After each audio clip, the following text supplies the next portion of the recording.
on Lefty Stidham on podcast. We're waiting for uh guest to get in.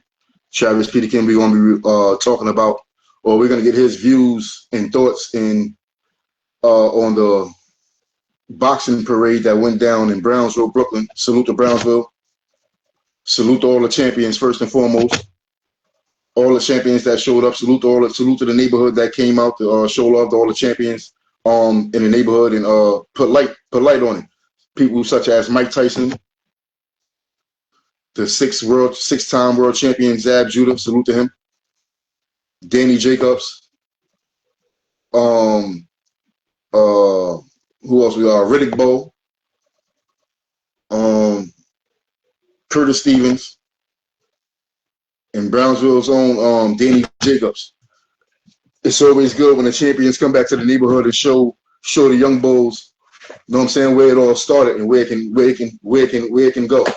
So right now we're waiting for Trav to get into the chat, get into this video, so we can get this interview going, get his point of view. If y'all didn't know, me and Trav is a recurring guest on the show. He's actually from Brownsville, Brooklyn himself, out of Van Dyke Projects. He's another native. So we're waiting for him to get in. Let me see if I got a call. Oh, you right there.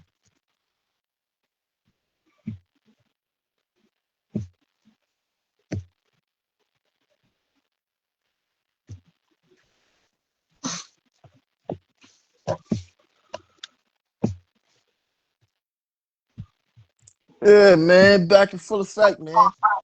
I'm gonna do, I'm gonna do the audio. I think. You said what? Like I'm gonna do the audio. I think, but fuck it, I'm here. What's up? Audio, what you mean? Instead of being on camera, I was gonna do the audio. Nah, it's all good. Hold on a second. So good. Give me a minute. Give me a second. Back in full effect, man. Cut like a bag of dope. Yo. What up? All right, I'm just putting a lot. Yeah, man. So we here, man. Trav. Once again, you already know who this is, man. Here, recurring guest on the show, man. On Lefty Locker Room Conversations, Lefty Stidham on podcast. Right. Today, we want to go over. We gonna talk about the Brownsville parade that went down a couple of days ago, man. First and foremost, salute to the champ Shushu. Salute. And all the rest of the champions that showed up. I was talking about a while ago. Zab and Riddick Bowe, all the legends. But Trav, how you feeling today? Peace and love, brother. Peace to the God. Feeling good. Did you see did you see the parade, or was you there? Was you there the other day for the parade? Was you outside? It was a big day in Brooklyn, Brownsville specifically. How you feel about it? What's your thoughts? Talk to me. Start off saying like this: salute to all the world champions from Brownsville, Brooklyn. Me, I was born and raised in the Brownsville days. Born in Brownsville. I was born on Blake's side. I was born on Blake and Rockaway. I had moved to Van Dyke. I moved to Deuce Block, 372 Deuce Block, when I was 2 years old. And from there, you know, I mean, I don't gotta say where I live at now, but you know, I had left a while ago, left over 10 years ago, but I've been a Brownsville resident my whole life. My whole campaign, everything I did and who I did it for came from Brownsville. Not only did I represent my neighborhood extremely well, better better than most. I had like protected my neighborhood very well. Like if you know, you know. Especially my section of Brownsville was very much well protected by me. If people know, Right. and, you know, we don't gotta get into the particulars, or you know, we ain't gonna do the ins and outs and be technical. But like if it's understood, you know, it's understood. You can't down it, crown it. I mean, I respected the movement. You know, Brownsville always gets this negative image as being a bad place, but to see so many of my black people. Right. keep going. Yeah, as far as the because a lot of people don't really know about Brownsville. When they hear about Brownsville, uh they hear about Tyson, but they don't really Yeah, know too much. Too many fighters that come out of Brownsville outside of Tyson and Zab. You know right, what I'm right. saying? But yeah. Zab and Riddick Bowe. When anytime you hear about Brownsville, you hear about the crime and so much negative things. But to see my beautiful black people come together for something I've been doing ever since I was 11 years old was very special. 17 and one boxer. You know, obviously it's things I can do better and could have did better. Of course I got to get back in the ring and all that good stuff, distractions and whether it was Wait. Hold on. You speeding up the process, Trav. Hold on. okay, We okay, gonna get to yeah, all yeah, that. yeah, yeah, yeah, yeah. All Hold right, on a come on, second. talk to me. Come on, talk to me, brother. We gonna get to all that, but before we get to all that, let the people we gotta ease our way into there. Okay, So okay. at what age did you start boxing? Started boxing when I was 11 years old. I was a kid, and I was definitely a child of the ghetto, born and raised in Brownsville. So, and in elementary school, every day I was fighting. I had went to PS 98 on Picken Avenue. If you're from Brownsville, like you can't say you from Brownsville and didn't go to no Brownsville schools for elementary school before I got kicked out for fighting. I went to PS 98. Respectfully, Right. for So middle. I'm only asking you this just so people know, because some people could say, yo, I'm from Brooklyn, this, that, and the third, but like Right, you right, said, right. they ain't never went to a school in Brooklyn, or they ain't never really went. You know what I'm saying? They ain't really grow up there. They probably was Yeah. born there the first 2 years and then moved to Florida. You know what I'm saying? Half their life. So Right, we right, gonna right. ease into what we came here for. So Okay, okay. um, but keep going, keep going. I was born and raised and made in them Brownsville days. Kill, um, Killer Kev. Killer Kev. AKA Kevin Davis. My father grew up with him. He said my father's name on the podcast. So the rest speak for itself. But when I started the boxing thing, hold on one second. Hold on one second.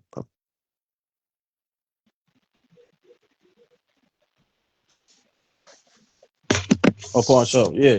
But when came to the boxing thing, started when I was 11 years old. I was kicked out of school for fighting. So my pops was like, "Yo," he was talking about me fighting all the time. So I told him, "Yo, I want to go to the gym." My father gave me a serious look. Yo, it ain't no turning back. We gonna do this. I remember being 11 years old. I was about 120 pounds, and we had went to the gym, and the rest is history. What gyms? What gyms did you fight out of Brooklyn on the come up? And then we gonna get into leading up to the last maybe 5-6 years into the hiatus Yeah, yeah. leading up to that. Uh, First gym I went to it was on Picken Avenue, across street from PF 98. It was called Howard Houses PAL. Um, I was short, not stocky. I was short, like thick kid. Came to the gym, seen fighters. A basketball player who went to Villanova years later he was in my age group. He was there. And a kid by the name of J J J Vaughn Pinkston was there. I seen a brown skinned kid. He's cracking jokes, starting trouble with everybody. Skinny dude, and he had braids. And everybody in the gym, he was cracking jokes and starting terrorizing. And I remember him. He was like, "Yo," I remember him saying to me the first day I got there, like, "Yo, man, what's up, big head? What's your name, man?" And I told him my name was Travis. And I said, and he said, "Well, I'm like, his name is Danny Jacobs." So ever since then, that was I'm 30. I'll be 36 in 2 weeks. That was the end of 2001. So it's about 25 years ago. So coming up, and when you was coming up, this is way before the pros and the big leagues. Right. Coming up, you say one of the guys that you on the come up, you ran into Danny Jacobs. Is there any other champions that the people know of that you ran into in tournaments, or just on a sparring session, or just going through New York City in these gyms? Is there any more champions that these people know about that you had sparred in the amateurs that you haven't sparred, that you haven't actually fought in the pros, but that's well known in the boxing world? I mean, a couple guys. Zab is God. I mean, I know his father's from Brownsville. Zab was born in Brownsville. I mean, I spar his Hold brother. on, hold on. Gunshot. I'm talking about within the Browns. You know how, cause like with the rappers, you know how like when Hove and these guys was coming up, there was a couple rappers in the neighborhood like Busta Rhymes. You know what I'm saying? He lived in the hood for a little minute to be able to go to the same school as Jay-Z and shit like and Okay, Big. So okay. like All right. it's something similar. You get what I'm saying? So in the boxing world, you know what I'm saying, within a 10-mile radius of where you lived at, or 5, 15 mile, you know what I'm saying? I'm pretty sure you ran into a couple boxing champions within these gyms and sparred Right. a couple. You named Right. Danny Jacobs. What about what's this guy name? Who was on the list for the parade? Stevens, Curtis Stevens. Oh, yeah. I sparred Curtis Stevens one time. I didn't spar him at Howard House. I sparred him in Starlight City. Sparred Curtis when I was 15 years old. Okay, 15 or 16, but I believe it was 15. okay. So all right, moving forward, tell me your thoughts on this parade, man. In my head, I'm like, yo, I thought you was gonna be outside, man. I thought you were Oh gonna be yeah, there yeah. because you are part of Brownsville. You are one of those champions that was around those times. You know, you was coming through the Ville, taking pictures with Danny Jacobs Right, and right. in these ice cream shops and pizza shops and stuff like that. So I thought you were gonna come outside and shake hands with the champions and you know, stuff like that. So what's your thoughts on the parade, and why wasn't you there? One thing's for sure. Two things for certain. Boxes. I was a kid. I had one in Golden Gloves. I mean, it's like a pizza shop on the other side of Brownsville, in front of Riverdale projects where I had went for preschool. I went to the PAL in Riverdale for preschool. So I went to that preschool and I went to that PAL when I was 3 years old and left when I was 4. And of course, you from Tilden projects, right? Right. They told me when I was a kid to I seen a wall full of boxes. They said to be on that wall, you had to win the Golden Gloves. I had one. I had one in Golden Gloves. They never put me on the wall, but it's cool. Well, I ain't gonna say they didn't put me on the wall. I just wasn't on the wall. I mean, I had won the Nationals a few times. I fought. I mean, I did some business with 50 Cent. I fought the Barclays Center. I was in the newspaper. I was on the news a couple times. I mean, I thought I was qualified to be part of the. I thought I was qualified to, see what's going on, but I'm not going to judge nobody. I just felt like I was qualified to be part of the parade, and I'm gonna say, and Danny Jacobs. I told you I met him when I was 11 years. Well, I met him before that in the neighborhood, but first time I was aware of him and spent time with him, I was like 11 years old. He big bro. I just feel like besides some of the people I named on the list, Dane Jacobs, Tyson, Bo, Zab, and a few others, I just felt like nobody embodied Brownsville more than me. Nobody protected his side of town. Nobody protected their side of the neighborhood or embodied Brownsville more than me. I walked the neighborhood through and through. Did what I did, and most importantly, I had motivated the ghetto. Anybody who a part of the neighborhood, whether they like me or not, will say the same thing. So my question is like, cause just in real life, man, it's like in certain situations, it's out of sight, out of mind. Right. So do you feel like being that you've been on a hiatus for maybe over 6 to 7 years, that your name probably is lost in the source to where they not really, you know what I'm saying, you're not the first call on the list for these certain places, or do you feel like you're just not outside enough and not as commercial enough, or making yourself be seen enough or promoting yourself enough to for them to remember, like, yo, this is, you know what I'm saying, we do remember that Um, prospect that was outside, that was I fighting at mean, BB King's, that was fighting at the Barclay, that was like, you know what I'm saying, making noise in New York City at a certain time, for and the making noise for energy, the not only New York City, making noise for the towns as far as the Ville. So, gangster. Spiel, what's your thoughts on that? I mean, I'm not gonna say I wasn't outside enough. You gotta like put you gotta just it's like we gotta get a determining factor for being outside because as far as I know, I was outside of my neighborhood almost every day. I mean, I left Brownsville over 10 years ago. I had became multifaceted.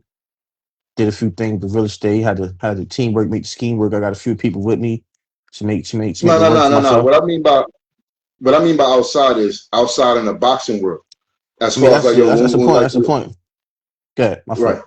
like like like like like when you in a game, you stalking niggas. So whether it's no matter what sport it is, or just in whether if you got that competitive spirit, when you in a game, what I mean by outside is like yo, even if you're not fighting, you still in a mix in this boxing shit. You still showing up to certain fights. You still Yeah, like the cameras, niggas still see you. The boxers still see you. Like you right. still in the mix, even though you're not. You know what I'm saying? So that's what I mean by like, as far as like, you wasn't outside enough, being seen enough, promoting yourself enough. Still like, you know what I'm saying? Like I'm here, even though, you know what I'm saying? So that's what I mean by outside type shit. Yeah, I What's feel your thoughts like on that? Or do you feel like it's a different route? It's another way about the mean, shit. I think it's politics. I mean, I never needed it. I mean, personally, I mean, I'm probably wrong. We all human, so we all make mistakes. But I felt like I never needed a cosign from anybody concerning Brownsville because I was always validated. Streets validated me. I'm really who I say I am. Certified, stamped, and approved. Whether it was in the ring or from a grassroots standpoint of coming out of the neighborhood. I'm really from Southern Mother Gas. That's where I'm really from. Right, I really stood there on the corners. Whether I had $1 in my pocket to 50 or 65,000 in my pocket because I had both before. I was really there. You know, I right, just tried to. But the boxing thing could have been. I could have came outside a little more. I was never like. I was only social with certain people. I was never like a oh all eyes on Trav type of guy. I always stayed to myself and just wanted to do it my way. But I mean, I could right, have been outside concerning boxing. But I think one thing with me, anybody who know me, I had did a commercial before, but I never took pictures with no policemen. It just wasn't me. right, I just did the way Trav wanted to do it. right. But you know, when it comes when it comes to the politics side of the thing, that's what I like. I Right. feel like look, I just got put onto this podcast with Andre Ward. He be, you know, a lot of boxers be coming through and having conversations with him and all that, and they be speaking the same way me and you be talking. You know what I'm saying? We have our little one-on-ones, but when it comes to the politics of the situation, like we sometimes we drift off and we go into like the emotion side of it on based off how we feel and like, you know what I'm saying, what's been done, you know what I'm saying, situations like that. But on the politics side, though, that's the only thing that the people understand is the politics side. They don't see the sides that you seeing from your lenses. So from a politics side, do you feel like it's like what's going on? You know what I'm saying? That's why I'm asking you, like, what the fuck is going on? What's Uh, going on? How do you talk to me? I mean, it's no secret when it came to the boxing thing. When I started boxing, I had started with my father. So being that I have my dad with me, and you know, not every parent is perfect, and we all human, so we have Right, limits. We have limits. right. But just from watching my dad do it, and I I watched him, but I added my own blueprint. So my whole game plan with doing this boxing thing, I'm gonna I'm gonna do it the way I want to do it, or the way that it should be done. Because when it's all Mm-hmm. said and done, right? There's nobody come to save you. You pray to God, and that's it. There's no human. There's no man who believe like you that's coming to save you. You got to do it for yourself. Yep. So you got to make your own choices and decisions. And for a nigga like Trav, I'm gonna say it the way it should be said. I was never the people's favorite. I was always talked about. I was always in certain circles, and I was never part of no crew or no groups.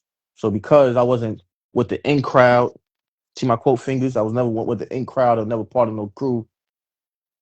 When it came to the parade, people probably said we're gonna do it this way instead of doing it probably with Trav because Trav was never with the rush. It was never with like the circle or whatever like that. I'm gonna leave it like that. There's certain boxes on there Okay. if you want to because certain if you want to be honest. To my world champion, I salute every last world champion for like Brownsville. I think my story is incomplete. I got to get back in the ring, obviously, but certain people on the bill didn't win no world championship, and it's not a disrespect to Mhm. them, but it's just a fact. So you know, I think we could have all did some, but I mean, I have received a few text messages and phone calls, and I'm doing the same thing. I'm doing it the way I'm doing it right now. I'm just gonna smile and say it's all good. I'm gonna say I'm gonna say this, man. Outside of that, so I'm gonna say, look, when it comes to the Ville, salute to that whole lineup, man. Hold on, salute to Shushu, definitely, man, because he definitely Right. we seen Shushu when he was a, you know what I'm saying, when he was just a jit. So we seen the whole come up. So he definitely deserved everything that came up out of that. Salute to hold on, salute to Judah, salute to Riddick Bowe, salute to Danny Jacobs, salute to you know, salute to that. But what I'm gonna say is this: I do feel like yo, when it comes to certain things in certain neighborhoods, people do have to show some fucking respect. We ain't even about to go through, we ain't about to sugarcoat it, man. People gotta show some motherfucking respect. I don't care if you a goddamn what they say, I don't care. It goes from the janitor up until the motherfucker to the boss man. I'm gonna show the To the janitor the same CEO, respect as the respect. boss man. So from what I remember, you know, when we was in the gloves and all that extra shit, you had people come through and just stand in the ring and just talk that was past champions from the gloves, just so we can see it and get inspired and be like, oh they got 6 of them things, or damn, he got 4 or Right. 5 of them things. Right. So or they'll have people from certain neighborhoods. They wasn't all the way up there yet, but they had certain people from certain neighborhoods come through, same situation, same lineup. So Oh, if you was able to, I'm asking you a question. okay. If you was able to at one point when you was outside putting belt to ass and Right. you was being recognized, being in the newspapers, this is when you was pro now. We ain't talking about the amateur leagues. When you was getting Right. recognized, you in the papers, they promoting your fights. When they was bringing you, when you was on the news, they was bringing you through the Ville, showing certain stores in the Ville, or doing certain interviews in the Ville, just whatever. If they was able to acknowledge that then, they still know their name and they should be able to acknowledge that shit now. That's why I say you should be able to like go out, be outside, show your face, get in these niggas, show up to these boxing matches, show up to the fucking And plus, the boxing. another thing too. They said I Right, wasn't outside the boxing circles. I never was part of no boxing circles. I never took pictures with no NYPD officials or personalities like that. But I know one thing: Spike Lee, when he wanted me to be part of a TV show based on Mike Tyson life and all that, he flew me first class to L.A. I had did business with Spike Lee. I did business with Kim Coleman, just the casting director of Straight Outta Compton. So when you talk to circles, these people, I'm not saying to my brother Greenwood, but to the powers that be, or to the people who part of the politics, what kind of circles you talking about? 'Cause I got money, I just didn't get money with certain people. we got. I don't know, man. It's just yeah. It's you know, it's politics. It's politics and everything, man.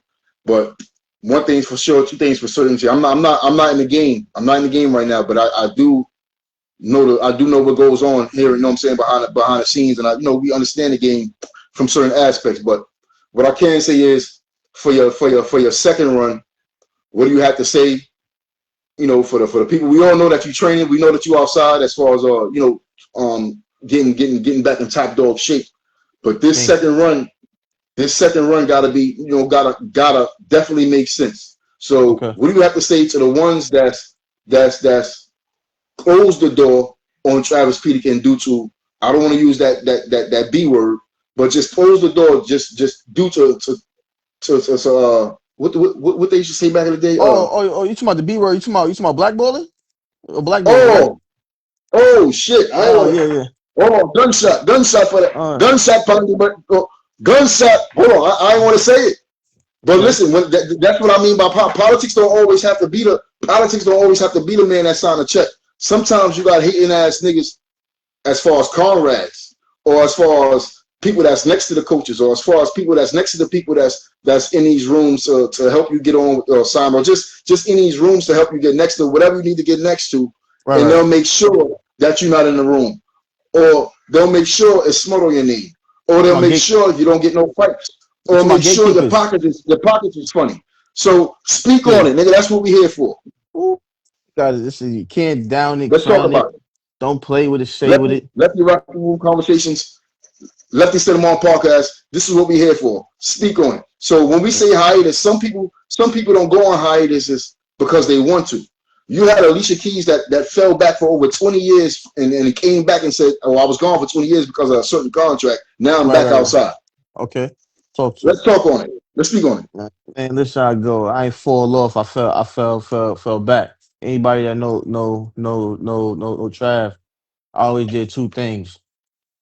I always remain humble, and I always one damn for sure for anything else. I always got some money. When you talk about the word blackballing, how a nigga going black, how one person or a group of people going blackball me if I never needed those people to make money. If I depended on certain money people to make money, I still be in Brownsville broke. I did it my way because I knew what I had to do to feed my family, and most importantly, feed my two damn kids. Got a 13-year-old daughter Right. and a son is about to be that's about to turn 2 years old, 10 days after my birthday in September. Boxer had got my birthday as being born in August. I was born the 5th of September. My son was born the 15th. Let's get it right. If you're gonna talk, if you're gonna say something, make sure you're saying it right when it comes to Trav. I mean, we know what it was. We know people. We know I heard stories about people who didn't want me here or be spoken about here, or they might have endorsed a boxer from across town, even though you watch me in the gym spar and take care of my business. It's all love. Right. It's all love, because those are just gym stories. But when the truth come out, when you come to the neighborhood of Brownsville and you speak to the people and you hear these stories, you'll hear about people true character.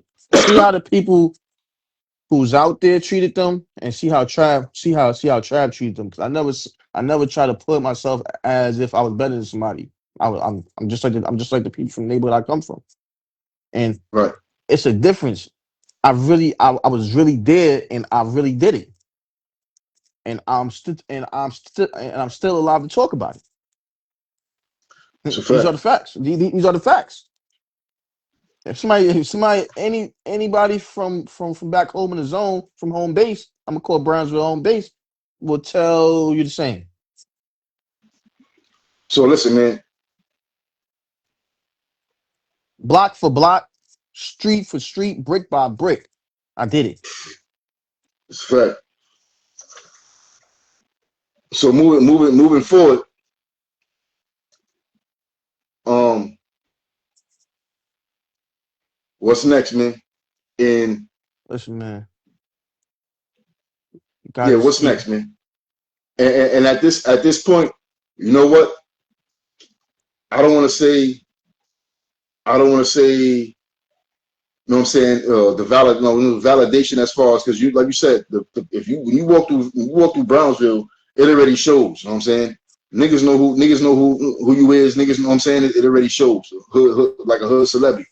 But Yeah, what I'm I'm speaking saying on when I like say when I and you hear this from. I'm from Brownsville. You hear this from people from the east, from East New York. You hear about me from niggas from Bushwick, Bed-Stuy, Canarsie too. I went a few places just doing a few things. all I've been saying is off record for a lot of years is you have to come back outside and niggas got to put respect on your name. And once you know what I'm saying, settle that up, Yeah, start yeah, getting back outside, being showing more, maybe get a couple tune-up fights. It's not like you coming off of a 5-1 record. Niggas know exactly who you is. So it's like when you come back, it's like Kanye. That nigga can take 15 years off, come back and say, yo, I got a stadium show over here. Niggas is coming. So it's like that's all it takes. But I I just think feel like about on a commercial side, niggas have to show a little bit more respect. You know what I'm saying? say a nigga name, but in order for that to happen, you have to play your part too, which is show your face more, come back outside, show up to Fair these enough. fights, I fuck it, show a couple sparring sessions, or you putting belt to ass, put that on reels. You know what I'm saying? Tag these goddamn gyms. Look, Travis is coming back out. Got a couple more months before. You know what I'm saying? This is what it is. I am Brownsville, motherfucker. These niggas ain't outside. These niggas ain't never been. These niggas ain't every other Saturday or every other month coming to the projects or donating book bags to these kids or just being seen for real. They only being seen for the parade. Shouts out to Chushu because that's who everybody was there for. right. But outside of that, or Zab and or Tim, but outside of that is what I'm saying is niggas ain't in the Ville for real. There you go. Niggas ain't in There the you Ville go. for real. To keep it a bean. We ain't seen these niggas in 100 summers. So salute to Tyson. That's just always love that that's Brownsville's own. Salute the whole lineup. They are from that. Salute to the whole lineup. But I'm just speaking in general. Right. So that's the type of shit. When I say talk your shit, you gotta talk your shit. Don't get on here and not talk. You know what I'm saying? Pop it, nigga. Because you have the credentials to do so. We gonna go You're not the fighter that you didn't run from any phase in the boxing game. You put belt never. to ass. Right. Your name is stamped. You just had a little hiatus. That's But how. it was shit in between. It was shit in between that blocked the Pete from maneuvering how he really wanted to maneuver in the game. Let's not be scared to say certain names because a fuck nigga is a fuck nigga.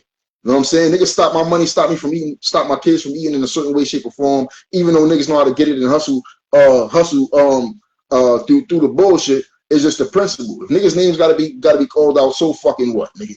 It is what it is. But moving forward, this second run, this is how we moving, and they need to know that this is real Brownsville right here, man. This the street zone. Niggas been outside for over 10 years, 20, whether it was 20, inboxing or 20 outside of years. goddamn 20, boxing. But 25 years. all we saying is we don't nobody wants. All I'm saying is nobody want the love from the streets. We've been there, done that. We want Right. our flowers commercially, motherfucker, from commercially in the game. You know what I'm saying? Okay. That's where it counts. That's what I'm talking about. Hey, listen, man. This is how it work, man. I'm gonna say it the way it's supposed to be said. The game should be sold and not told. But like it's how I see. I'm talking the way I should talk. And yeah, I mean we had a little took some time off. I think about George Foreman. George Foreman really inspires me. He started boxing the game. He was 37, 38. He went in there and took care of his business. Got in the ring, chubby with a bald head, was breaking niggas' jaws. He really Yep. went out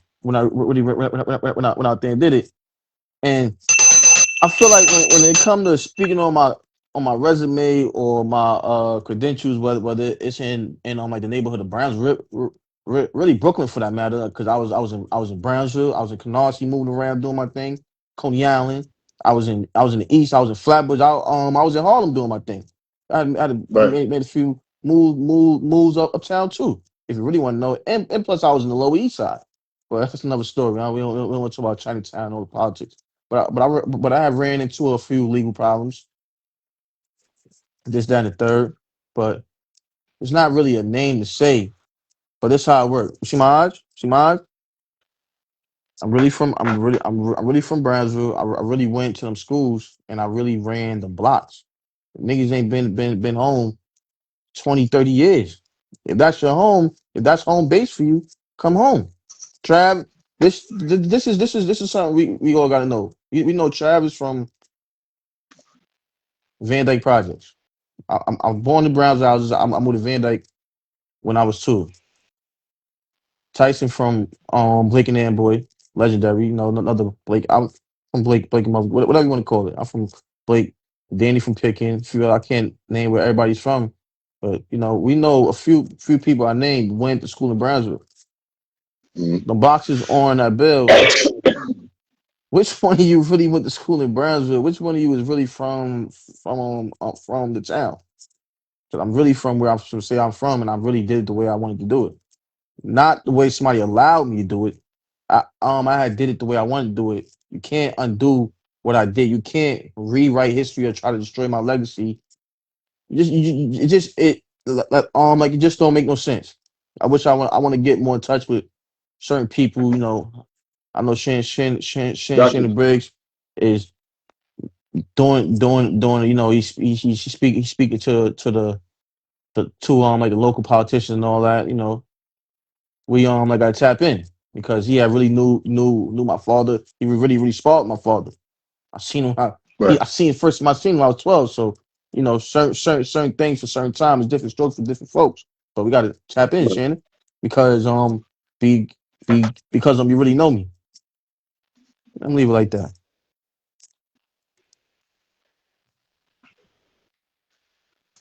Um, moving And forward, shit, man. and This is shit, why I and say, shit, man. man. Hold on.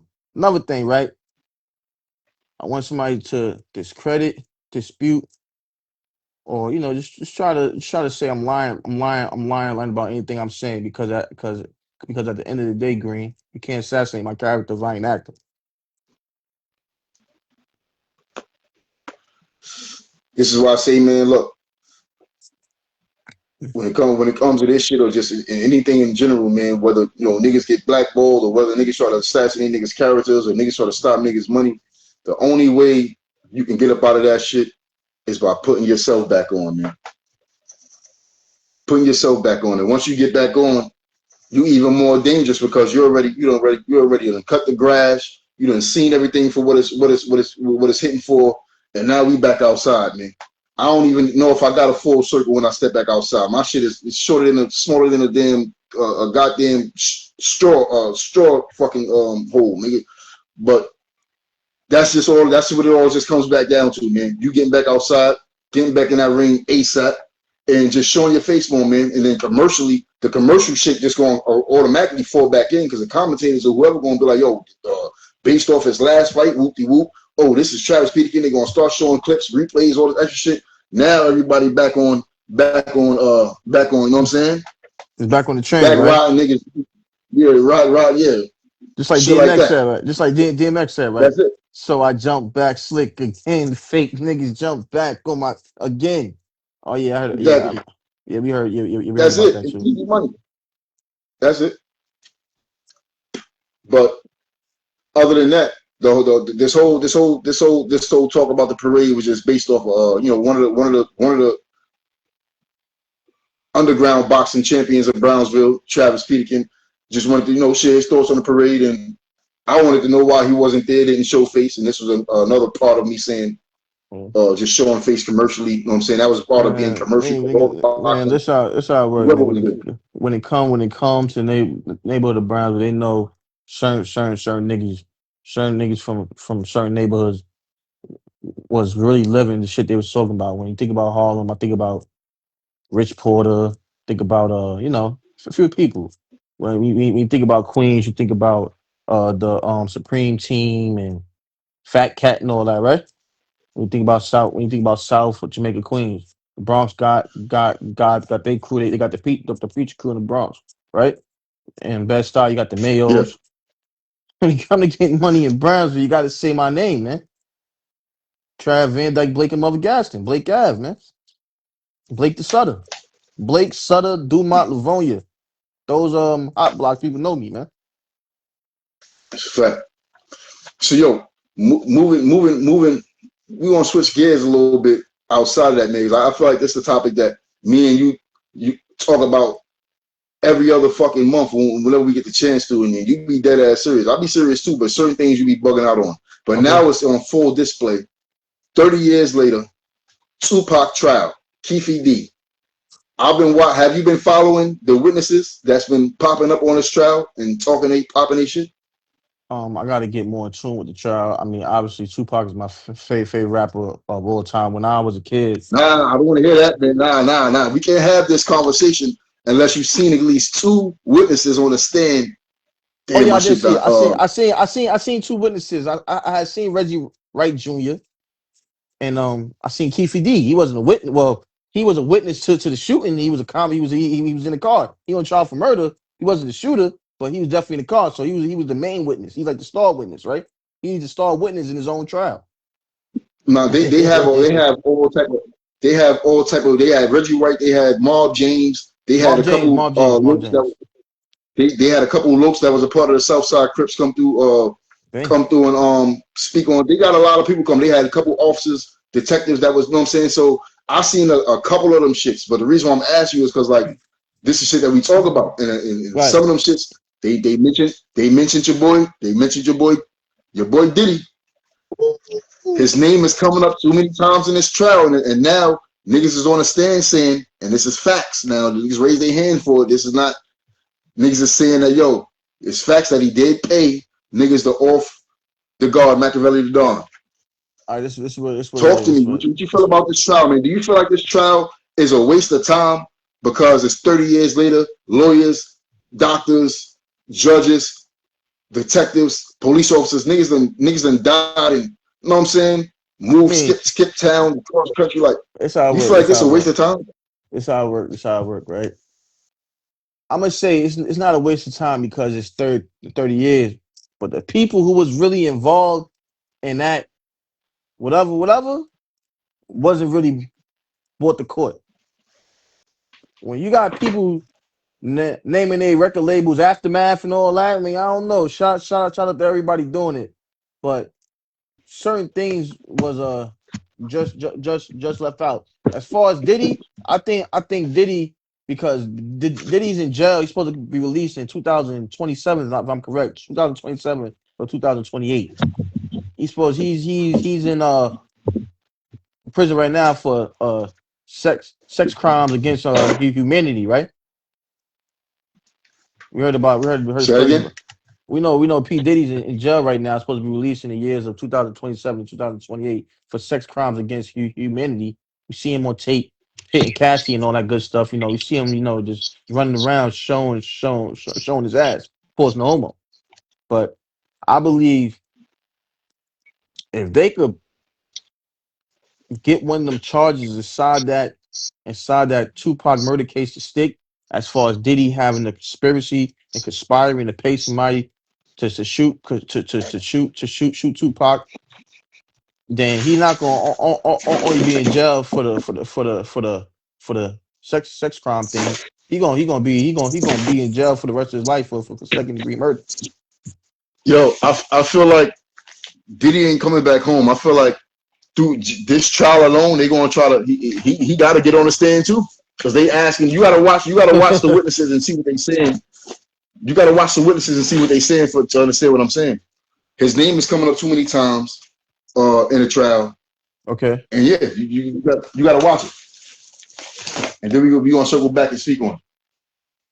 I mean, it's pretty obvious he might have had son. Probably has son. It's pretty obvious that a lot of the star witnesses or the people who taking the stand saying that he was the brainchild or like the master or the mastermind for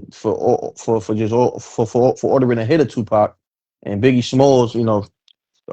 Christopher Wallace, a Brooklyn legend, of course. I just whether we want to admit it or not, his second album, one of the greatest albums of all time, Life After Death. A lot of the material, like Life After Death, was based on just dissing Tupac. Hello, hello.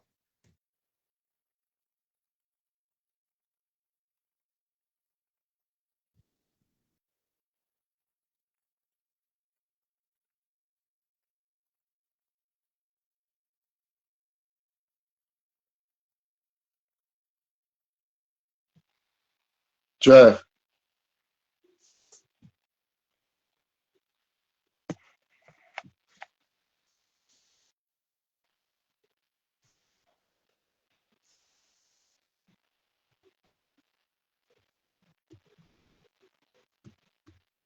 Trav, come back on. Hold on, I'm about to see you real quick.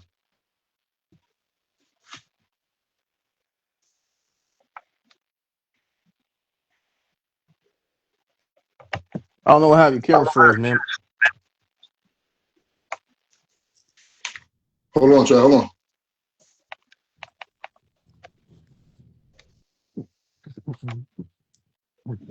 This gonna work.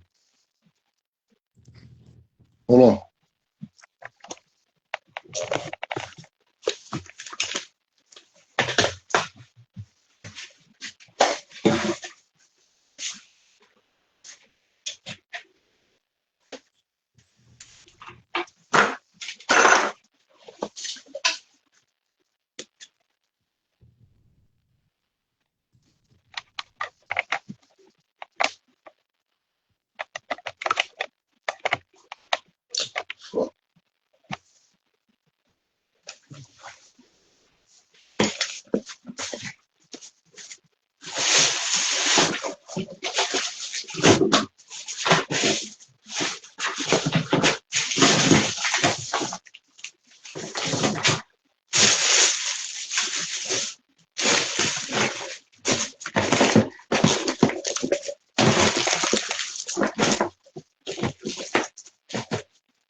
Tripping what?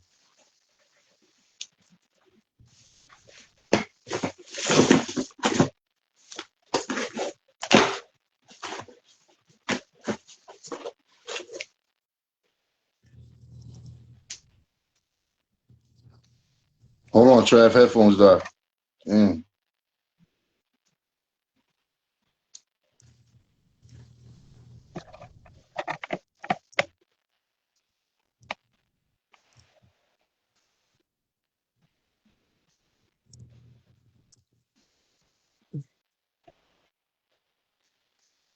Yeah.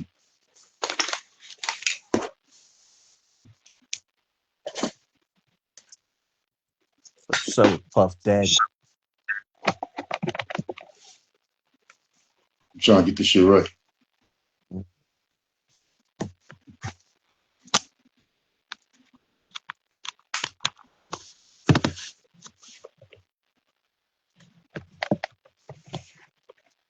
Talking about the diddler. Yeah, man. Yo. I feel like this shit is pointless.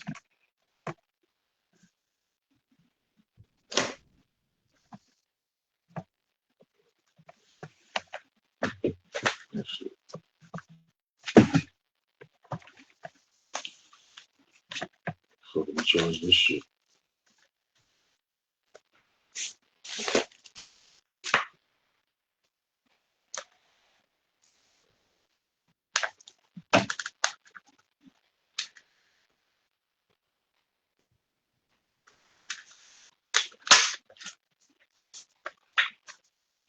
Yo, Yeah, yo. yeah, I'm right here. You hear me? Yeah, Oh shit, I didn't think you hear me. All right, charge these headphones. Yeah, so do you feel like this trial is pointless? I mean, Charles not pointless because somewhere in there, it's three sides to the story. Is it's the two people side, and then it's the truth. Somewhere amongst the lies in these trial proceedings, you got the truth, but a name keeps coming up. They keep saying Puff Daddy name, so if they keep saying Diddy name. Then I'm not saying it's the truth, but I'm saying that the police department is going to try to charge him somehow with something that happened inside this case.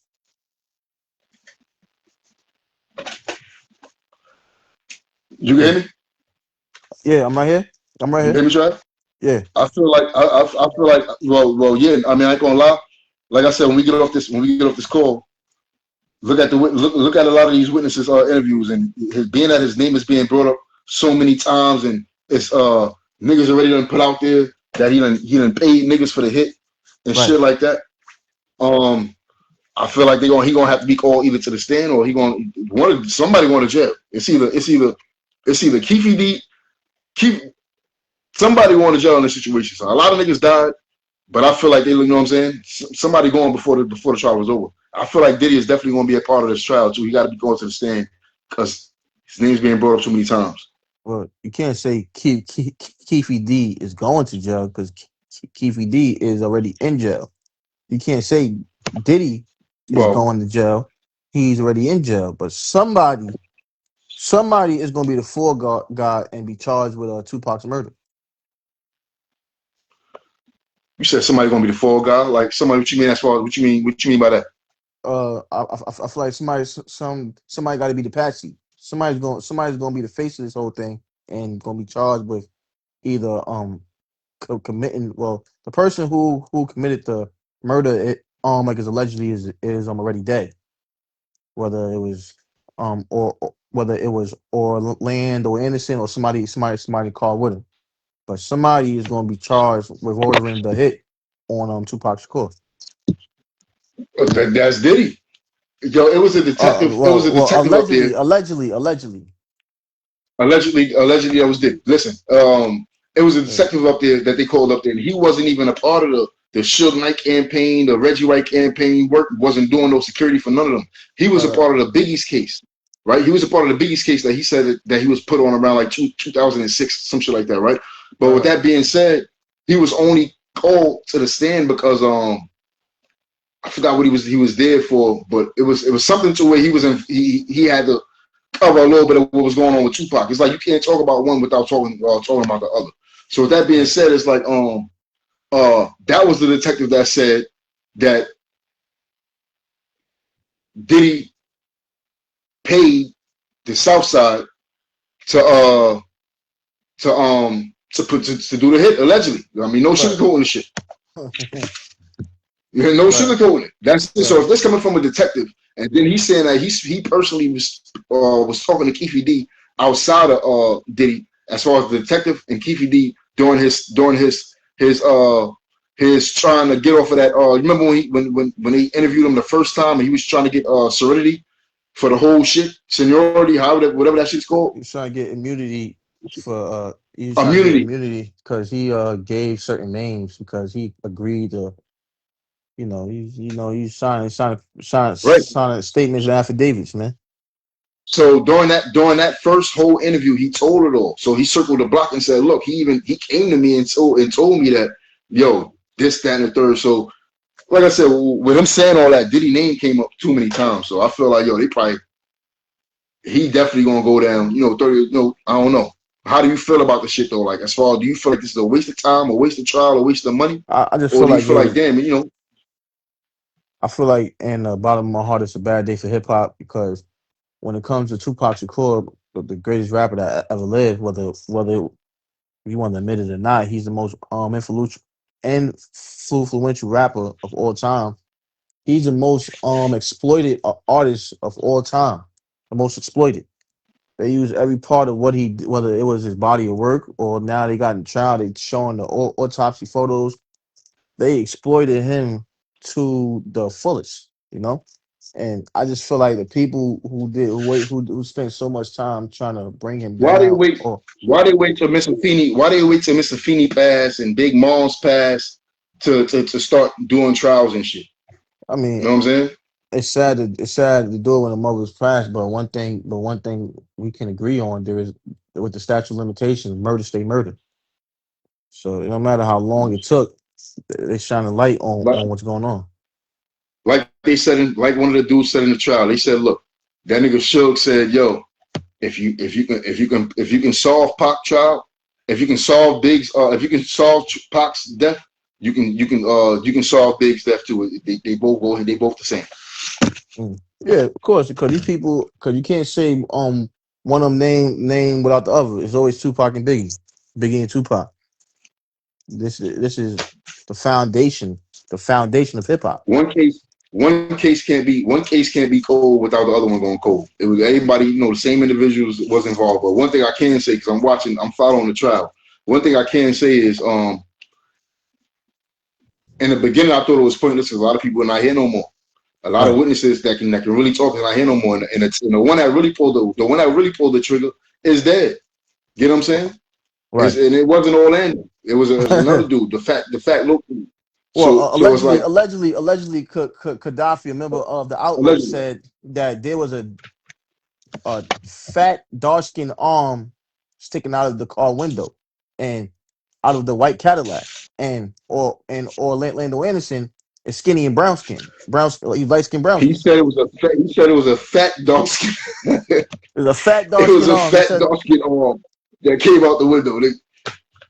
There was yeah, one. It was only one fat look in the back seat, and they say during the trial too. As far as the seeing, they was like, Orlando Brown couldn't do it right. because he'll basically his arm will be He hitting was he gonna over shoot his somebody. friend. He So gonna they shoot his friend passed in the it to the face. back Yeah, to homeboy. but he's no longer here. So the only reason why Keefe is where he's at now is because he wrote a book. He went on world tour doing interviews, and his dumb ass landed wherever he's landed at. But it don't stop with him though. That's what I'm saying. When we get off this phone later on tonight and you ain't doing shit, watch these witnesses, because what they saying about Diddy is definitely involved, makes him have to be there. You know what I'm saying? Ain't no in betweens. All the questions that we've been asking within these 30 years is right there. So ain't no story to put together, because the story's already out there. So I want to ask you a question. It's just Diddy they talking about? Are they saying Biggie Smalls also? Because he was saying, oh, it's Sean Combs. You said was Big Name brought up also? Yeah, was his name brought up? Because I've heard stories that he supplied his own gun, and his name, big name, allegedly, was brought up also. Allegedly. That's why I say, yo, you can't talk about one without talking about the other. So now it's like, you hear about what Big Son is trying to do now, based off of this trial, what was said in the trial. Big Son allegedly is trying to figure out why the will was changed. I don't know if it was before Big's death or the Ramos death, but I think it was before Big's death. And now that he's older and understanding shit, something was brought up in the trial too pertaining. So now he's going to court and trying to figure out what the fuck is going on. Well, you can't, you know what I'm saying? You can't skid over that. What do you mean by Big's will was changed somehow? You got to speak on that. Shed light on what's going on. All right, it's something allegedly. Hold on. Allegedly, it was talks in not talks, but it's supposed to be allegedly facts. It was talks in like before Big's death. He had a will type shit, and but like literally before he died, somebody came in and switched the will over allegedly, and it was Faith. They say a lot of shit was turned over to Faith Evans rather than being turned over to the kids and the moms and shit like that. So so when she had got whatever she had got, I don't know. You're gonna have to do research on that as far as how she handled that situation.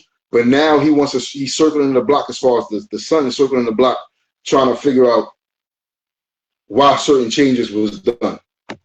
Well, you saying that? You know what I'm saying? At the last minute.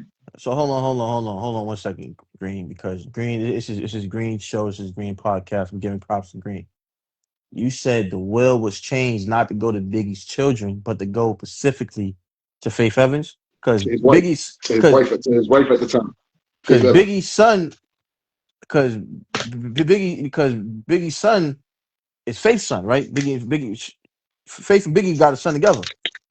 So how is the money going to her? And because before Biggie died, if I'm correct, allegedly he was in a very deep relationship with Charlie Baltimore. Charlie Baltimore? Yes, allegedly he was in a deep relationship. You know, she was in LA with him when he passed away. When he got into the car accident, she was there with him. She was in the accident too. She nursed him back to health. He was in a couple relationships before he passed. But it's just like I said, his name was brought up in the trial only because he was not affiliated with the Southside Crip, but they was affiliated through business. Get what I'm saying? And that affiliation led to that Tupac shit. Not saying it was the shit that got him killed, but the money that was sent to the South Side allegedly was from Puffy to put on Homeboy's head allegedly. Tupac. So this is where it's getting tricky. This is the thing I heard too from Keefe D, because I remember that when he first spoke about it on television in 2002, he said he never spoke to Diddy directly. The person he spoke to directly was Faith Evans, allegedly. Wait, who said? Keefe D said that? He said that in 2002. Because the interview was televised. It was recorded. He said that the person he communicated with the whole time, he never spoke to Diddy directly, speaking to Faith Evans, allegedly. No, I ain't hear about that one.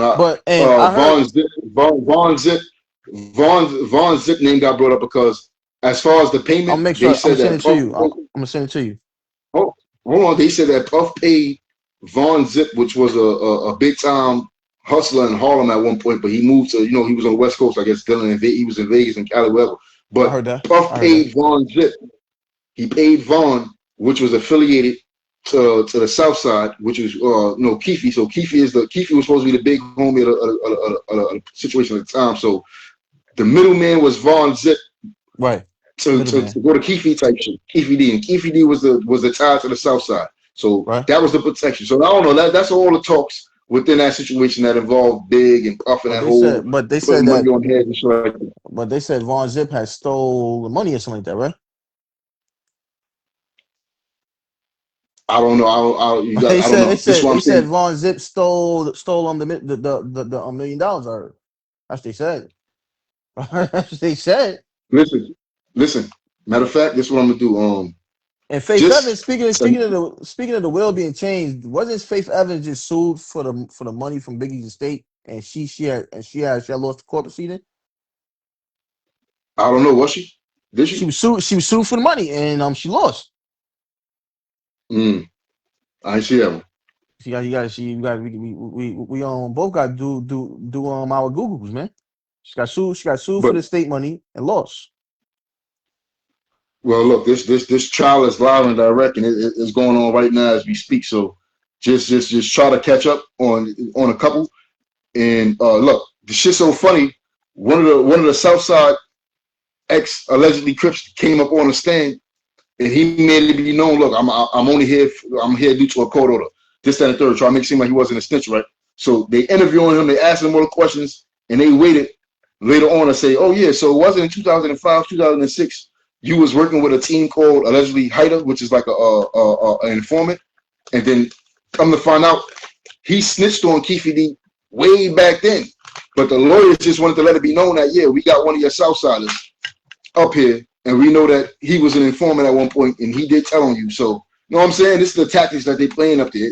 It's actually a show to me right now, and it's good. It's a good watch. But just do a little homework on it so we can circle back and we can actually get deep into it, because a lot of the shit that you talk about is on it as far as the witnesses. You know what I'm saying? And it answers a lot of questions.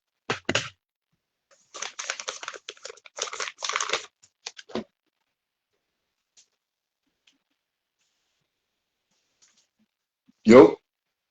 Yo,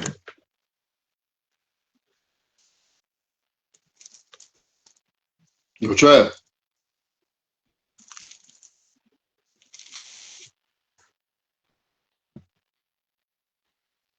Yeah, man, this is Lefty Locker Room Conversations, man.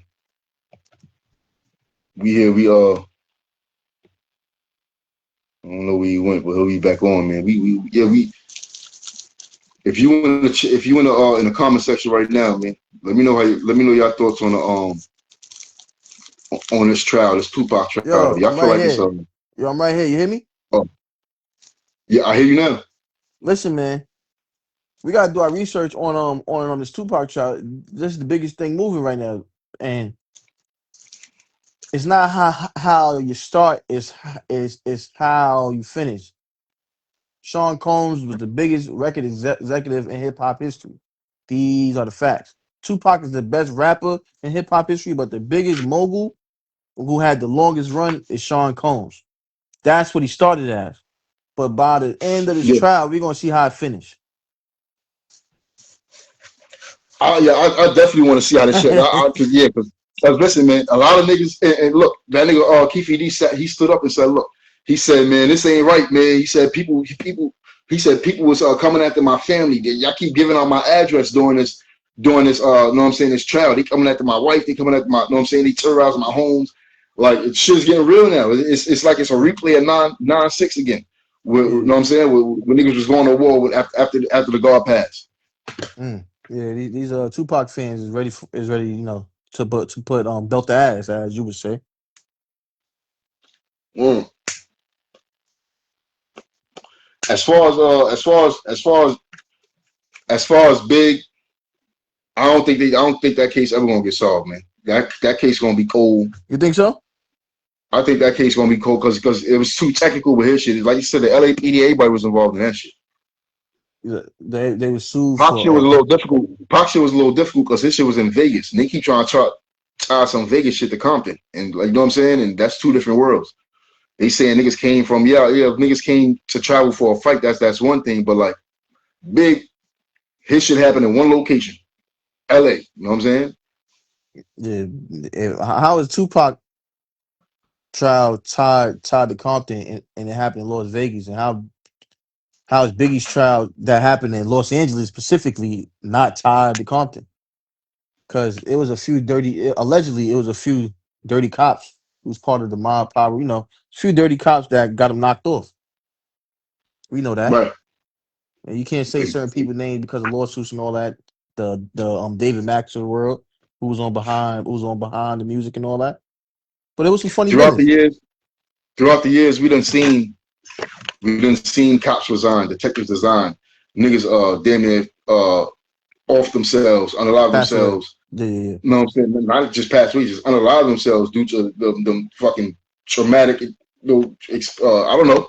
What's that dude name? It was a officer named something Matthews. He was Tupac bodyguard at one point. That nigga damn near Frank Matthew. Frank No, was it? Matthews. He damn That near was went crazy in the mind he because had niggas harassed mysteriously him at the retirement and shit like that, the resigning and shit like that. nah, but they Due had to said he had like mysteriously died though. my point exactly. Reggie and Reggie Wright. I feel like Reggie Wright is tied to that shit allegedly. we don't know we don't know. They said he was tied to like the Biggie Smalls on a live event allegedly, but Listen, they got his ass as a witness in a trial, but I feel like his ass looks so scared to talk. I feel like he gonna get caught up in that shit too, where his ass gonna end up in a mix of that because he was I, playing dirty as a security guard and officer doing security. he wasn't doing security. He was head of the security team for the police department concerning death row Right. records, and and with this Tupac murder trial going on with Lil Durk in jail. Young Thug just came home from jail. You got Pooh Shiesty running around. I think they just trying to make rap music illegal in general. Mm. I won't be surprised if they try to make rap music in the next few years because a lot of rappers are just coming home from jail, going back to jail, doing 7 years for bullshit charges. A lot of funny shit going on. So we don't know what's exactly Right. about to happen. No? And yeah, it's a lot of matrix, a lot of shit going on in the matrix, man. It's been a glitch in the matrix for the last 7 years, man. Yeah, But these are the last days. As a matter of fact, I'm gonna say this: it's shark infested waters, brother. So it's hard. It's really hard to swim without getting wet, man. listen, talk to me on because you have been advocate on food, Right, on food and how to eat to live and eat right and shit like that. But right. how do you feel when you're talking about all this? Like half the grocery store is on recall. I spoke to my mom's the other day. She don't even shop at regular grocery stores. She shop at the Indian market, the halal market, right? She eat all her Yeah, vegetables, all her meats, everything from the halal market. Ain't nothing fugazi about when you stop at these the Asian markets, Korean markets, because they don't eat the shit that we eat. They get their shit imported. So that's the shit that she shop. That's what she's shopping at now. But how do you feel about this? Like it's like, yo, what's going on? Like you don't want to live in fear, but like, what the fuck? I mean, What are you to do? Where are you to go? What are you to buy under these circumstances when everything is on recall? Talk to me. I think we are living in the last days of time. You looking at the Book of Revelations. You know the next world war. I heard the rumors that it's not going to be fought over money and materials. The next world war will be fought over water. You gotta eat to live and not live Mm. and, Hold on, and hold on, not hold on, hold on. Say that again. Hold on. Gunshot. Say that again. Say that again. the next The world next word is war going to be it's not will going to not be something over food. It's going to be what? it's not gonna be over money and bombs and all like that. It's gonna be fought over water, fresh water. 97% of the water on Earth is salt water. We can't drink it. There's only 3% of fresh water on Earth. So you gotta and it's meat because they putting a lot of the drug dealers in jail for the weed and the cocaine substances and all types of narcotics. But what about the food? What about the drugs they put in our food and water? If well, the next phase for I'm speaking to Black America. I'm not speaking to whole America because I'm black. I'm a proud African American. Simple. You gotta get your own farmland. You see a lot of the businesses. You see a lot of people coming up with farms now to farm their own meat. If you don't know the chemicals they put inside the meat, it's best to go and grow your own meat. Get a set of cattle, cows, chickens, the hens, Yeah, and they that have that, that sounds good. That sounds good, but New Yorkers can't do that. You You gotta know what I'm get you some saying? land. You gotta get some land down south, or you hear Yeah, about a lot so of state. let's speak about let's speak on the people. Let's talk about the people that can't grow their own food in their backyard and front yard and shit like that, such as a state like New York. Okay. What are they to do under these circumstances? Once because it's already here. We can't say the the fruits and vegetables is fucked up. The food is fucked up. The water. What's going on? Look what's going on in Gary, Indiana, as far as the power outage. That's another conversation that needs to be had because it's not going to stop there in Gary. What's going to happen when the power outage, when power stops right here in our towns, New York, Detroit.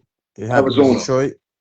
Cali, My, shit like mm, that. So water's already a thing now. Like you said with the water, it's been going on in Flint, Michigan for years, not months, for years. You know what I'm saying? mm, Now right. Gary, Indiana with this shit. And the last talks that's been going on for the last 4 months has been the water crisis. Look what's going on with the Colorado River, the Mississippi River. That shit is Mm, going dry. Right now, as we speak, is going dry. Where I'm at right now, they talk about that every day about how the Colorado River is drying up, Mississippi River is drying up, and it's getting crazy. Right now, it's getting crazy. well, So talking you heard the song about Mobb Deep, right? It's survival shit of the going fittest. survival of the fittest. A war going on outside. We ain't safe from. You can run, Mm-hmm, but you can't hide forever. Streets that we done took. I mm-hmm. mean, you gotta be smart, and you gotta really. I think the smartest thing a black American can do right now, African American, Black American, whatever you want to call yourself, you gotta protect your family. You have to get a gun. That's the first thing to Absolutely, do. You have to. If you can't own no land, because one thing, absolutely. because it's four things you need to run to run a kingdom. You want need land. You want need an army. You need protection. You want need Mm-hmm. a messiah. You need a king to govern the land, the people, and plus the army who protect and govern. And Right. the last thing you need is to be smart and be very very intelligent. Without those four things, you're not going nowhere. So I just believe for the people And who can't and get, and your five, you got to be on. You got to always stay on your five P's. Along with that, man, especially around these times, like you said, you got to be armored up for proper preparation. You know what I'm saying? yeah, Um, Another thing when it comes to like you said with the gun, with having your own um firearms and stuff like that. That's another thing. Like I said, what can you do when you live in states like New York City that can't carry but have to go through certain protocols in order to have uh, certain firearms in the house and stuff like that? Because you can't just go to a store like I can yeah, to a pawn shop or whatever and just go get one and bring it home. You can't just do that. There's certain protocols you have to do in New York City to get that. And I feel like some people is going to go through the protocols to do it. Some people is not. People are still going to arm up and get it however they can get it. But uh, what talk to me about like how for that state that you're in, right, right, and they say that people can't carry, basically can't protect themselves. How do you okay. prepare for these type of times? I'm very glad you said that. First of all, New York have shifted its gun laws, so now you're Right. able to carry in certain places. You're able to walk around with your firearm on your hip. You're able to carry a Right. concealed firearm. Yeah, yeah, you're able to carry a concealed firearm. You can't carry it past schools, and you can't. I think you can't get on the train with it, but that's gonna be changed soon. But you can't have a concealed firearm inside your home. I'm in the process. Any case I had is sealed up and taken care of, so I'm in the process of getting my firearm as we speak. Because Kamala Harris, she wanted to pass laws to stop. She didn't want black. She didn't want certain people to have like guns. I never trust a black politician who tries to disarm black people. Let's start there. But go for all my African Americans, black Americans, whoever you want to call yourself. First thing you do is go for your home gun license. You want to have the ability to have a gun inside your home. That's one. Two, go for your Right. concealed carrying license. You want to be able to walk around freely and on the city of not the state of New York, but the city of New York with Right. your with your protection. I don't know if you want to. I don't know about a rifle or a shotgun, but if you got like a little Glock, little 4.5 Glocks, I don't know about no chops. I don't know about no choppers, but you want a nice little Glock on your hip, and you want to protect your lady. You want to protect your children. I don't give a damn if you're a woman who want to protect her man or whatever come with her. Go and get your gun license Right. and fix your credit. Credit. Do you feel like? Do you feel like credit is even going to be a thing in the near future, being that Yes, everything that you see is yes. going on with with just everything with digital, Bill Gates and all this, everything is going with Elon Musk, all this widow shit that's going on. Do you feel like that's going to even matter in the near future? Oh yeah, because credit. What people don't realize is credit is like the new form of slavery. Like it's a new form of this discrimination. And you mentioned Elon Musk. Elon I like Musk is that. a I like that. I like that word you just used. So yeah, I like that word you just used. It's a form of discrimination because keep going, You talk. yeah. They if you got bad credit, they got a reason to just disqualify your ass from anything you need to get to live a better life. These are the facts. And Not only that, you just look just something simple as looking for houses. yeah, They first question they ask is what is the credit, and then they look at you. They look at all. Then they just keep going down the line. So, like you said, you a form of discrimination just based over that. They don't even have to know your background, just your zip code, your credit score, and goddamn your birth certificate. I mean your social security last 4 digits of your social. you can't buy food. You can't buy groceries online from Target if you got bad credit. Your Yo, ass is what's the your shit ass I'm is seeing in New grass. York? What's the shit I'm seeing in New York? They saying that I think they passed this law to where you're gonna have to start showing ID to get inside the grocery stores. What's that about? Man, listen, I didn't hear about that, but I'm not surprised. This is about to be all out. I'm about to go get you. Listen, I'm speaking to black people. I'm speaking to niggas like me. Niggas, go get your gun license. Cause when the shit hit the fan, is you going to be ready? You seen Resident Evil? You seen the Purge and all that? Nobody purging for no money or even anything digital technology. If you got a baby at home crying, I got 2 kids. Green got 4. You got a baby. If you got a baby at home crying, and you got to feed that baby, it's men like us, because I am a man of men, masculine Listen, men. let me tell you something. Let me tell you something. I'm what that nigga 50 said. I'm 90s grimy. Listen, I'm from I'm old school Brooklyn. It's a Right. certain thing that niggas. It's a certain thing that old heads used to say when I was coming up. Nigga, if I ain't got enough, if my kids is hungry and I ain't got no job, no money, this, that, and the third, you think I'm gonna be the sitting duck in a fucking house looking stupid? I'm gonna grab my buddy. I'm going outside and nigga, everybody outside is food to me, nigga. I'm coming home with some Pampers. I'm coming home with some food for the kids, a 25 or some sticky, and I'm gonna be straight, nigga. Ain't nobody gonna be hungry out here. I don't care how crazy this world gonna be. As a man, niggas is going outside and we going period, nigga. Oh, So that's just what it is. If it get crazy outside, when electricity get crazy, or go off, or niggas ain't able to maneuver how they able to maneuver, what you think the wolves gonna do? They gonna come outside, and if you got it, I'm taking it. you're damn right. And Look, my kids gotta eat just like your kids gotta eat, nigga. If you got it, I'm taking it. If I ain't got it, I'm taking it, nigga.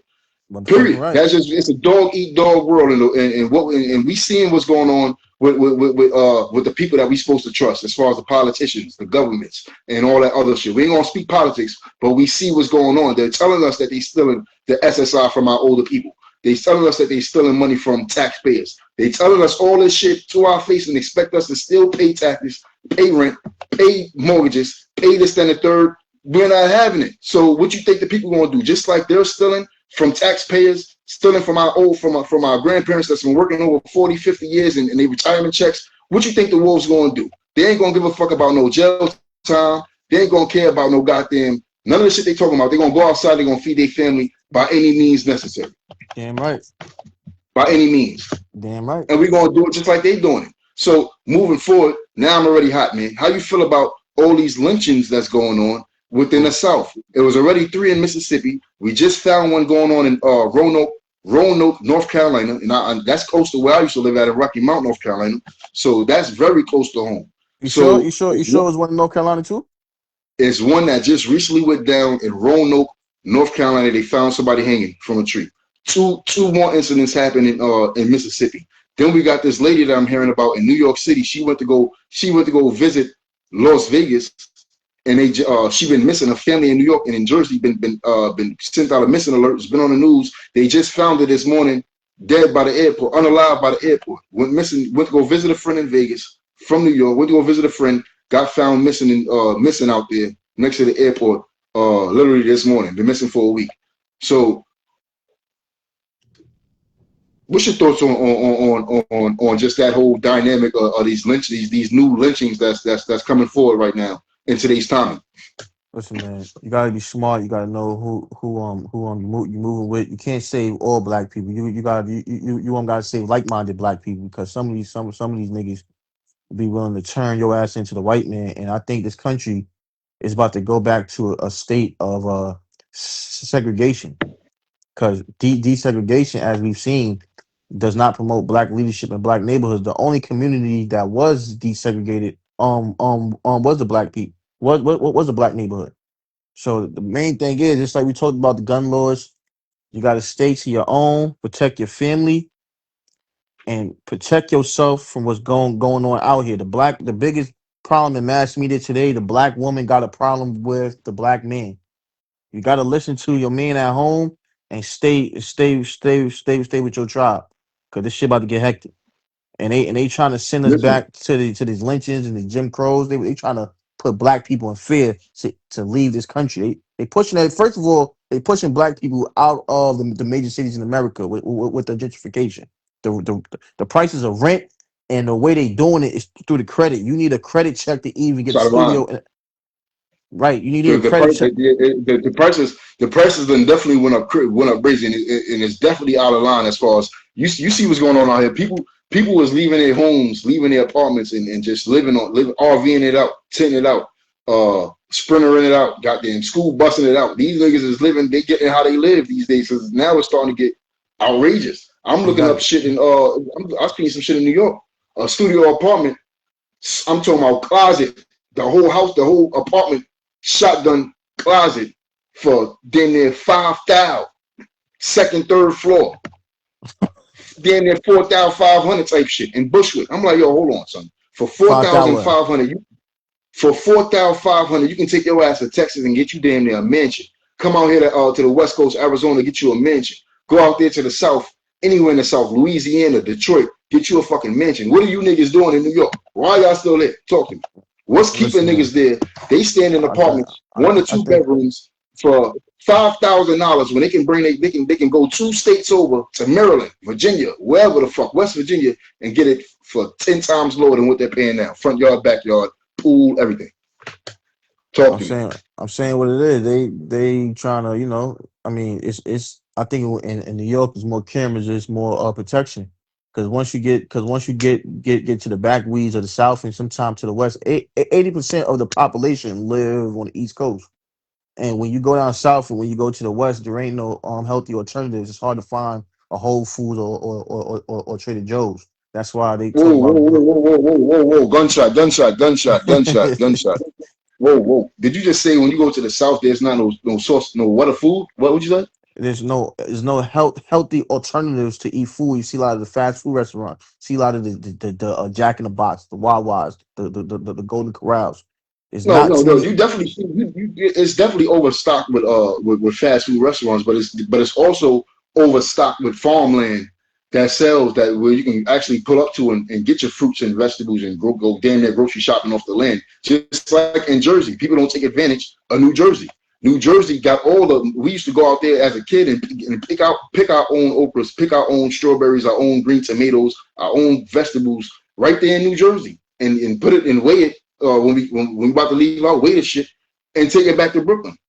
So people is not choosing to go that route to eat or spend a little bit more to eat good, or you know what I'm saying, to go to the real right resources to eat and live. Or some people just ain't got it. You know what I'm saying? It's very expensive to eat how you really supposed to eat. You know what I'm saying? So I Shit, mean, man. It's time to be smart, man. So I can tell you, it's time to really be smart. Uh, So that. But you know,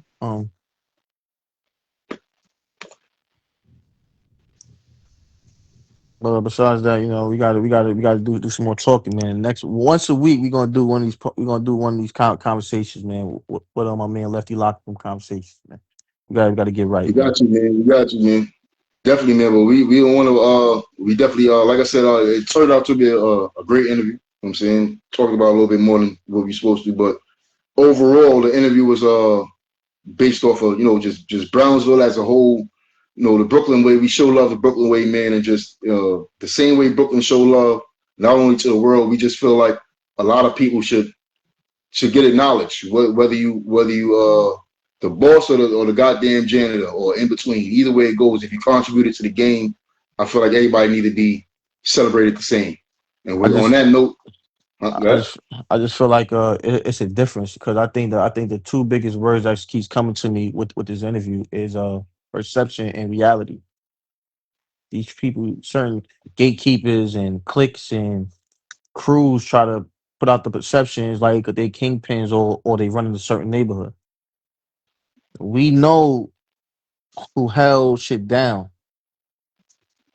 through and through, through and through. right, Don't go away for decades and try to come back. And because because you part of a crew, now all of a sudden you running the show. Because I heard stories about certain people, you know, when they in their housing developments. I heard about stick ups and like the walk downs and the beat down stick ups and walk downs. I heard about it all. So don't come around here acting like you something you're not because I'm gonna speak on it every time and I, I got I got whatever it takes. You want me to show some proof of funds? Show that. Show, whatever you think you could do, I could do it better. and listen, man, hold on. Respectfully. Before I close it out, man, I'm gonna say this, man, because just even though I'm long distance, for those that don't know, I'm not in New York City no more. I'm not in Brooklyn no more. I'm not in the towns no more, man.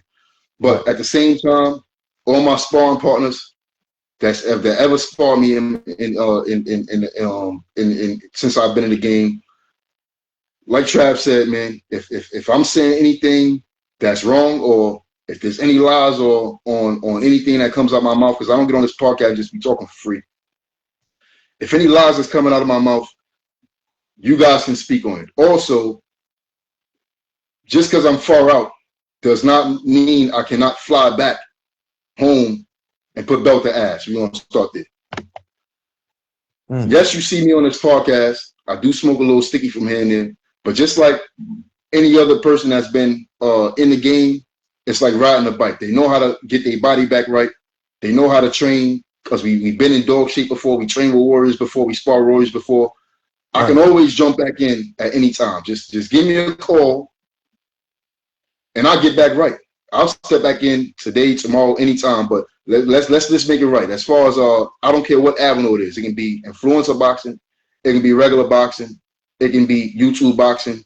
It can be underground, whatever boxing, as long as it pays. But the slipping is still there. The footwork is still there. The head movement is still there. The jabs are still there. The speed is still there. And always, you can go back to my old interview. I said, if you cannot hit me, you cannot beat me. I have a footage out here. My guy, Jake, I'm going to see if he still got the footage. He got the footage. He just ain't put it out yet. I was shadow boxing at work, just regular shadow boxing, doing footwork. I was trained by real individuals. I'm not one of these guys that came in the gym at 5 years old, 7 years old, 6 years old, and went through all these tournaments and went crazy. No, I came in the game really late. Now, this is me talking my shit. Hold on, Trav. I came in the game really late. I came in the game at around 20, 21 years old. First time ever boxing in the ring and won the gloves a year later. That's not normal. Only a couple boxers do that. After that, you had guys that's been in the game for over 10 years, 15 years, won hella tournaments within New York City, out the country, and in the States. And they was in the ring with Lefty Greenwood as a sparring partner. And Lefty G would put belt the motherfucking ass. If I'm lying, get on this podcast right now and let me know if I'm lying. If you're lying, you're or flying. join the live. But we can talk about that later on. But I only say that to say this. Moving forward, if there's any fights, or if anybody see this moving forward, this is Lefty G Wood, Davon Greenwood, was trained by Yoel Judah. They already know. They seen, you can go back to the clips. It's there. I can step out of retirement, and I'm willing to get back in the game on any avenue. But with that being said, Trav Peterkin, appreciate you coming to the show, and also I need you to talk your shit and get back in the game ASAP. If I can put something down, put that sticky down, go outside, put some miles in, go to one of these gyms out here in Arizona, spar for about a good month, get on a flight and come to New York, go to Gym X, shouts out to Gym X, go to Bed-Stuy Boxing if it's still open, or anywhere. The Bronx, roll with you to the Bronx. I walk it just like I talk it. So we're going to stay tuned for that also. But moving forward, Trav, I appreciate you coming through always. This is Lefty Locker Room this is Lefty Locker Room Conversations, Lefty Stay On Podcast. Salute to the gods. Salute.